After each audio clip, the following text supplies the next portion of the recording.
এক নাম্বার, সমস্ত গুনাহ মাফ করবে কে? দুই নাম্বার, আসমান থেকে রিজিক দেওয়ার ওয়াদা কার? তিন নাম্বার, ইস্তেগফার পাঠ করবেন, সম্পদ দেওয়ার নাম্বার, ওয়ায়াজআল লাকুম জান্নাত, মরণের পর আল্লাহ পাক রব্বুল আলামিন চিরস্থায়ী জান্নাত দেওয়ার ওয়াদা করলেন। তাহলে বলেন, ইস্তেগফার পাঠ করলে যে সন্তান দিবে ওয়াদাটা কার? বিশ্বাস করেন, কোরআনে আল্লাহ বলতেছে এটা আমার ওয়াদা, আমার ওয়াদা, আল্লাহর ওয়াদা, আল্লাহর ওয়াদা একদম সত্য, কোনো সন্দেহ নাই।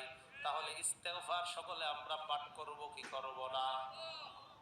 6 নম্বর উপকার, ওয়ায়াজআল লাকুম আনহারা, ইস্তেগফার যারা পাঠ করবে যেই জান্নাত আমি আল্লাহ দানে যায়।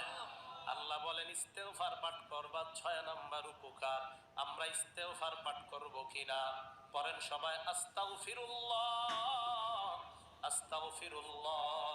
ইস্তেগফার পাঠ করার 7 নম্বর উপকার, শরীরের শক্তি দরকার আছে না নাই? আজকে থেকে একটা আমল সবাই জানবো, ওই মুহূর্তে আমরা পড়বো, পড়েন আস্তাগফিরুল্লাহ, আস্তাগফিরুল্লাহ, আস্তাগফিরুল্লাহ।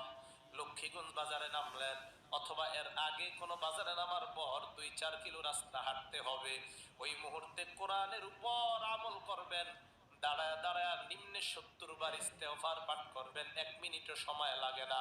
পড়েন আমার সাথে, আস্তাগফিরুল্লাহ। 70 বার ইস্তেগফার পাঠ করার পর এবার বাড়ির দিকে হাঁটা আরম্ভ করবেন। আল্লাহর কোরআনের ওয়াদা, হাঁটার জন্য যে শক্তির প্রয়োজন আমি আল্লাহ সব শক্তি দেওয়ার ওয়াদা করলাম।